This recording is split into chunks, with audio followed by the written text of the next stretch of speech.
Really good effort by our defense.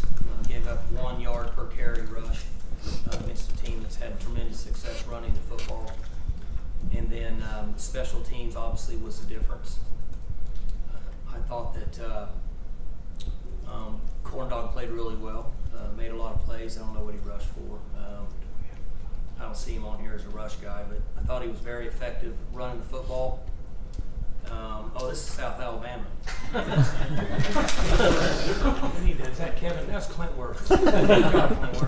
Thank you. I was sitting there looking and I thought we didn't have 600 yards. So good thing I had it memorized. But anyway, really good defensive effort. 7 sacks, 1 yard per rush. And other than the first score, we gave up. 4 was in really good coverage one time and got lazy. Didn't think there was a chance the guy could make a play. He made a great one-hand catch. So we gave up a score there, but other than that, we were really good. So it's a good one for us. We were able to rush. Like I said on Monday, we need to be 4.5 yards a carry of running the football in order to be successful. We were 4.7, so we were able to rush the ball a little bit, throw it around, and get ready to get on to the next one. Mike, how do you explain Jordan Brailford's day? Well, I mean, I don't know specifically. He played good, I think. But those guys are playing well, and I think the concept and the scheme that we had gives us a chance to be successful. And they played hard. He's a veteran guy, been around forever, and they played hard, and it was important to him. Mike, Taylor's comfort level in the pass game, do you think it bore any correlation to how he ran the ball? Do you think the comfort sort of was intertwined there a little bit in his game today? Yeah, that's the best comment that we've had so far. You're all over it. I think he's comfortable when he's running the ball some. He gets into the flow of the game, right? Like a three-point shooter in basketball, hits a couple threes, he gets hot, and you give it to him, and he starts hitting a few more. But he's just had experience. He's played 3 games now, so he's getting a little better each game. At the front of the week, Mike, you were a slight favorite. Today you come in and you're a slight underdog to kick off. Did you guys feel Somebody dumped a lot of money on the other side there. I guess. And I don't know anything about gambling. I just know that if that happens, somebody dumped it. Somebody's sad. Did you feel like you guys felt especially challenged or even cornered a little bit coming into this one? Us? No. I mean, I don't think we saw that at all. I think our team thought they were going to win the game. I have a lot of respect for them, and as I said earlier in the week, I think in all 3 phases and in a program in general, they could very well be the as well coached team in the country, in my opinion. That's why I thought this was such a good series, because you're matching coaching against really good football coaches. And I will say this, when the game's over, I will say that again from the standpoint of their players played the game the right way. They didn't talk trash. They come outside on your sidelines. They go back on the field, timeouts. It's a first-class organization, and you can tell why they win games, because they play the game for the right reason. And we're trying and moving forward with our guys in doing that, and I thought they played the same way today. It was a really clean game. There wasn't any jawing, there wasn't any trash talk, anybody late hits. So it was a fun game to watch. Mike, did you guys feel that you found something during this week that you could exploit in their punt block? Cashmore and MK had a plan, and they put it in place. And sometimes during a week you watch things and you feel like, it's going to work. And then sometimes you're like, man, I'm not real fired up about that. And I felt really good about it all week. And we didn't do it well on Tuesday, but we got it corrected in the meeting. And when we did it again Thursday, the players understood it. They made the adjustments, and their angles were really good. Their alignments were really good. And they hit the creases and came off the edge really good. And that's the key with blocking punts. Everybody's got to be in the right spot. It's a big day for 11 and then also for 24 for a true freshman to block a punt like that's pretty cool. Mike, what about your offensive line? They've been average by your estimation the first 2 games. How do you think they played today? I thought they were below average in the first half, and then I thought they were above average in the second half. They had a good scheme for us on a couple things we were doing running the ball, and I didn't like what our answer was. So at halftime, we made an adjustment. They answered back. And then at the end of the third quarter, our guys answered back again and came up with a nice little scheme there and allowed us to rush the football. Did you keep pretty much the same rotation of those guys today? With the backs? Well, no, I'm sorry, with the offensive line. It seemed like it was pretty. Gosh, I should be able to answer that, but I don't know. Henson rolls those guys kind of with, whenever he's comfortable, and I'm not sure without asking. How much does Taylor being able to take off and run the ball the way that he did today and having that freedom change your offense? We had some different schemes in for him to run in this game that that we haven't used at this point this year, and we have to take advantage of that. And we talked about this on Monday. He's a legitimate barefoot 6'6". He takes 2 steps and he's over there at that podium. So he's a little bit deceptive in how fast he is because he's a big strider. So we have to be able to use that to our advantage, but we also have to be able to protect him. The only thing he did that I wasn't happy about is once he gets his run accomplished based on what he's going to get, he needs to get out. I'm not real fired up about him taking hits, and I think he'll learn that. He's just learning on the run. He's got 3 games in his career. Did you maybe look back at some of the Colin Klein, K-State stuff that they did with a bigger quarterback like him? I would never tell, Bill. I mean, it looked a little like Snyder stuff. I think it's just because Corn Dog's big like Colin. I think that's what made it look that way. I don't know if Colin has a receding hairline or not. Corn Dog knows I love him. I give him a hard time all the time. After the game, I told 24 that if he was of age, he'd be a big hit in the clubs tonight. He's going to have to go to the Mickey Mouse Club because he's only 18. And I told Corn Dog he could get a discount at Denny's. Coach Gundy, Matt Amendola, now with 17 straight field goals, 48-yarder, I thought kind of shifted the momentum a little bit. He's done really well, and our battery's been good. Snaps and holds have been good. His timing, he's getting a good flow and rhythm, and our protection's been good. We adjusted it this year. You guys probably noticed we're using all linemen with eligible numbers pulled over them. Give us a little more beef up front, and I've been pleased with the protection on PAT field goals. Mike, with the defensive performance coming against a team that 50 to 60 the first 2 games, what do you think that says about the potential for this year's defense? I thought they had a great plan. I thought that their communication during the game was good. And we talked about this on Monday. Boise wants to run the ball, and if you stop them, they still want to run the ball, and they want to throw it over your head. And that's what they did today. AJ should have made the play when the guy had the one-handed touchdown. He got lazy. If he defends that, they really played a heck of a game as a defense. Not that it's anybody's fault, but I like where they're at. I like our fits. I like our schemes. I like our pass rush. We do some things differently now than we did in the past. Allows us to put more pressure on the quarterback. You got to give Rippon credit. He got sacked 7 times today, and he stayed in there. He sat in the pocket, and he's a good player. He's not. I thought he was taller than that. He's really my height or maybe a little less. I don't know what he's listed as, but when I talked to him after the game, he's probably just 6 foot, maybe 6.5. But he's a competitor, and got sacked 7 times and was still hanging in there in the end, throwing the game. Throwing the ball. Mike, it seemed like your defense mixed some things up too in terms of where they were bringing pressure from, just what they were showing, creativity-wise. Were you pretty pleased with that? Yes. They had. You would have to ask Coach. I don't know. They had 4 different schemes that we hadn't used this year that they used today, and I thought they did a good job of when to make that decision, and they pressured it. I got a lot of heat all week from my 14-year-old. Gage is, are you going to blitz the quarterback? You going to blitz the quarterback? I said, some. Can't blitz him all the time. He's pretty good. And he said, I'd blitz him all the time. So Coach Knowles said, okay, we'll blitz him all the time. And put a lot of pressure on him. And I think it was a smart move because when he sets back there, he's pretty good. And they're good with the controlled passing game. All that West Coast stuff they do, they know what they're doing. Were you surprised you were able to get so much pressure then on a 4th-year, starting quarterback who's the most experienced quarterback in the country, that kind of thing? Yes, I was, because I thought their offensive line was really, really good, and I wasn't sure that we could handle them on the edge as well as we did. But 1 in 94 and 82 and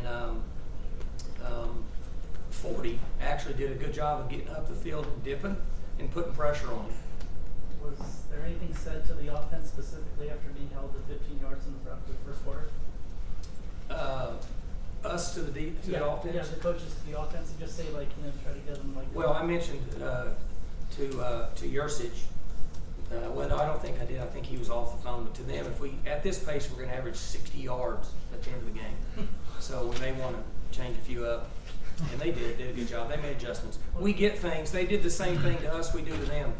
There were several looks they gave us that they have not shown. And so we have to adjust on the run. But that's pretty common with us. We go into games, and sometimes we get completely opposite of what people have shown on tape. They're trying to scheme us, and so Mike and them have to adjust on the run. And when you're doing that against a really good team that understands and they're very, very mature, that gives them flexibility to do different things on defense. So it took us a little time, but once Mike and them got a beat on them, we were good. Mike, big picture, you guys dismantled a team that was ranked in the top 20 coming into the weekend. What does this say about your team, especially considering you had to replace so many key guys off last year's squad? Well, we're lucky. We have a culture in place here that's first class. Rob Glass and Gary Calcagno and all the strength staff, Joel and those guys. Essentially, they set these guys up for success. We were in better shape and we were more physical than they were. If you go back and look real close at the end of the third quarter and the fourth quarter, up front we started to win, and we were very physical, and they're a physical offensive line, but we were physical and we were in great condition. And I think a lot of credit goes to them, but we have a bunch of good young men on our team. They're quality kids and they care about each other. They're unselfish. And I know I say that and you get tired of hearing that, but that's how you win games. You win games with unselfish players that are willing to do more for others than they are themselves. And that's what they do. So, good news is we get to enjoy tonight, and then Sunday we got to go back to work no matter what happens on Saturday. Sunday when we show up in the morning, we got to go back to work and get ready for the next one. Because we're not to a point that we can just chill out and beat anybody. We're certainly not that good. So at what level do you think maybe Cornelius, not that you're going to tip your hand necessarily, but I mean, his involvement in the run game, Mike, was it a kind of occasion today because of the matchup? Or, you said you don't want to expose him too much, but it was pretty effective. So is that dynamic? Obviously, Mike and the offensive staff will make those decisions. I think there's times for him to run the ball, but what you said is true. It's based on the situation that we're presented with. And one thing that we tell our players during the week, and then I remind them again every Saturday in pregame, is that the defense can somewhat determine what we do. We don't have that choice. So we have to have 10 unselfish players on offense, and one person's lucky enough to get the ball. And that person's responsible for making a guy miss and scoring. The other 10 guys got to be unselfish. And we don't necessarily know what we're going to do based on how people play us. And that's been our approach, and they buy into that. So, 13 didn't get the ball very much today. 1 didn't get the ball very much today, just based on what they were doing with some safeties and stuff. So it is what it is. I mean, and we didn't get as many. I think we got 87 plays, but twice we didn't get to go on the field, basically because of blocked punts. So we'd have been around 115 plays on a normal game. So Cornelius, after that rough first quarter, I mean, was it body language, all the Same. It's hard to phase that guy. He has a good temperament. He understands the offense. He believes in himself. I had a discussion with him on the last field goal we kept going that way. He should have done something different, in my opinion. And he said, well, I should have scored anyway. I didn't run the ball, and I didn't do a good job. And I said, well, I was talking about something else. And he goes, okay, I'm good, but I should have scored anyway. Well, I love that. Okay, that means that he's willing to take responsibility for whatever happens and say, hey, look, I should have been better than that. That's why the players like him. That's why they rally around him, because he's got a good temperament. And I'm usually pretty good during the games. Yurcich is chewing his ass the whole time. So he's got to deal with a lot, but he knows it's for all the right reasons. How happy were you to get through this game only needing 15 carries from Justice? I expected it to be 22. We talked about that. I'm excited about that because I want to keep him fresh and healthy, and I think you guys saw today why. I mean, he's special. When he gets out there, he can roll. You just got to get him through the front and let him go. And we were better in the second half, and we were not very good in the first. But we have to improve. We've got to be a better run-blocking football team in order for us to continue to have success. What did you see as the biggest change for the special teams after last week? It's the same stuff. They had a good scheme, and the kids bought into it, and they practiced hard. When you block punch, you're going to send anywhere from 5 to 6 people, and based on the alignment you have, you can get a good indication of who they're going to block, but you don't know for sure because you don't control what they do.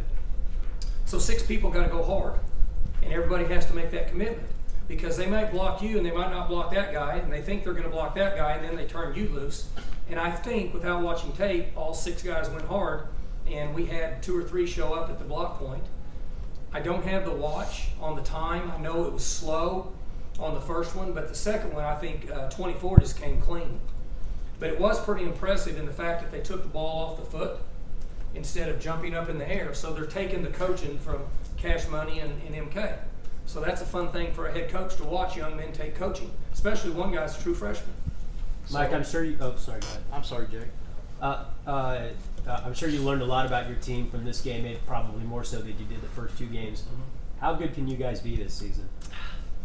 I mean, I think we have a good team.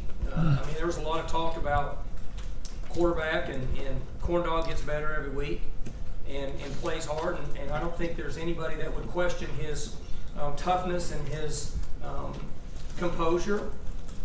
Our wideouts can make plays. We dropped a couple balls today. We're such a flow offense. Like the second play of the game, Corn Dog fires it out there, and we'd given him a little bit of a new look, and 17 dropped it. He's going to get 10 yards, maybe more, because we had a nice block out there. We were in max splits, and he dropped the ball, so then it's kind of a downer, and then we kind of, we just kind of spin out of control. And so if they learn to keep working together, I like our offensive staff because they don't try to do too much, because eventually you're not good at anything. There was a coach that's retired now, and he told me you find your 6 or 8 good junior high plays and execute them really good, you got a good chance to win. And really that's kind of where we're at now because we have enough skill. We just need to function and execute. Got to cover guys up front. If we learn to run block and move guys off the ball, we have a chance to be a really good offense. If we just stand there and don't get movement, then hopefully our skill kids can make enough plays to score points. And defensively, it looks like you have a chance to have one of the best units you've had since you've been here. They played good today. I'd like to double down and do it again, but you know how it is in college football. If they take care of themselves tonight and come back tomorrow ready to go to work and get back into the flow of it, they'll be fine. They jack around tonight, lose focus, and come back tomorrow and thinking they're pretty good, well, that's when they'll get it stuck. So they got to figure it out and come back and go to work, and that's my job. That's the one thing I do. Don't do a lot else other than that. So hopefully I can keep under control. A year ago today, you had a bunch of NFL guys, and you had like 500 yards and a half at Pittsburgh. Mm-hmm. And maybe you're less talented at the top of the roster now, but is there a chance you think you're a far more complete team maybe this time around? It's still too early. You guys asked me that. I told you by the middle of October I'd have a pretty good idea of where we're at. And we need to play some more games. We're a different team structurally in how we function than we were last year at Pittsburgh. I mean, that was just kind of hold them and get the ball back and go score. I mean, that's where we were last year. We're different in special teams, and I think we're better in the return game than we were. And defensively, so far, our guys are in the right spot, in the right gap, getting pressure.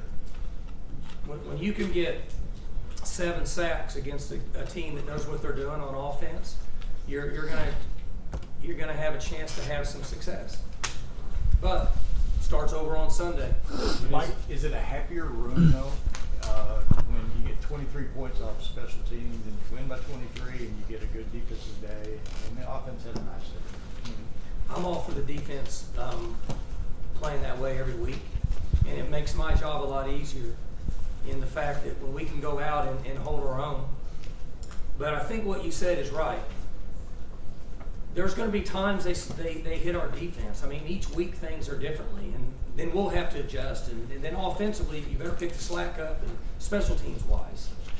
But it'll be that way every week. I mean, from here on out, teams we play, it's going to be that way every week. Mike, I know you were happy with the run game, but the short yardage, especially at the goal line, those kind of things, that's got to drive you crazy, though. We'll improve on that. I will say this, that the game, this is one thing Bob Stoops used to say that I thought was right. 1 yard is the hardest yard to get in college football because we don't work on that a lot. We're all spread out, we're doing all the stuff we do, and we're playing fast and chunking it down the field and all the misdirection and everything, and we don't really practice getting 1 yard anymore. And he said that a couple times, and I realized we all fall in that trap. So we will get better at that.